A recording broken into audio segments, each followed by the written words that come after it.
Good morning, friends. Good morning on this Wednesday of Holy Week. Today we are going to be looking at St. Matthew's Gospel, the 21st chapter, verses 18 through 22. I invite you to hear the Word of God. Early in the morning, as Jesus was on his way back to the city, he was hungry. Seeing a fig tree by the road, he went up to it, but found nothing on it except leaves. Then he said to it, "May you never bear fruit again." Immediately the tree withered. When the disciples saw this, they were amazed. "How did the fig tree wither so quickly?" they asked. Jesus replied, "Truly, I tell you, if you have faith and do not doubt, not only can you do what was done to the fig tree, but you also can say to this mountain, 'Go throw yourself into the sea,' and it will be done. If you believe, you will receive whatever you ask for in prayer." May God add his blessing to the reading of his word. My wife, Susan, loves her garden, and she works so hard on it, and you know what? It shows, because it is absolutely beautiful. It really is. And she also works really hard at keeping our indoor plants healthy as well.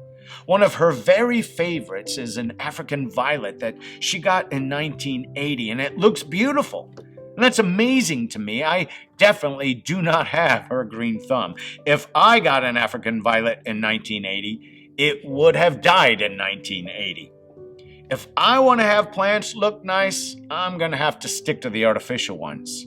But you know what? You have to admit, artificial plants have come a long way.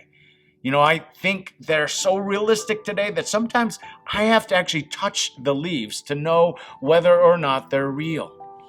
And I think we've all experienced a moment when we realized things are not the way they appear.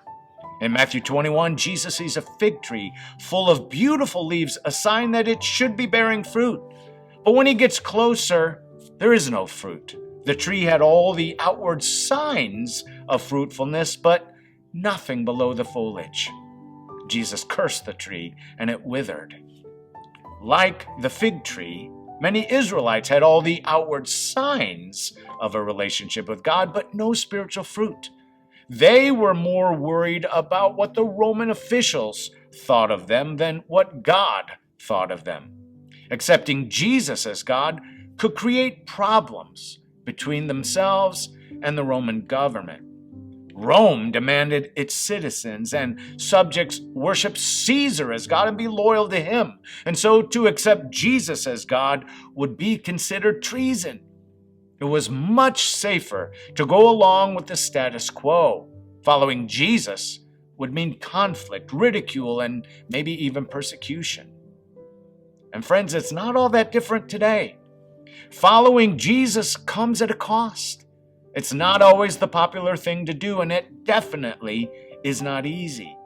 But Jesus teaches us that with unshakable faith and fervent prayer, all things are possible. Jesus wants us to have a real fruit-bearing faith in him, not to simply go through the motions.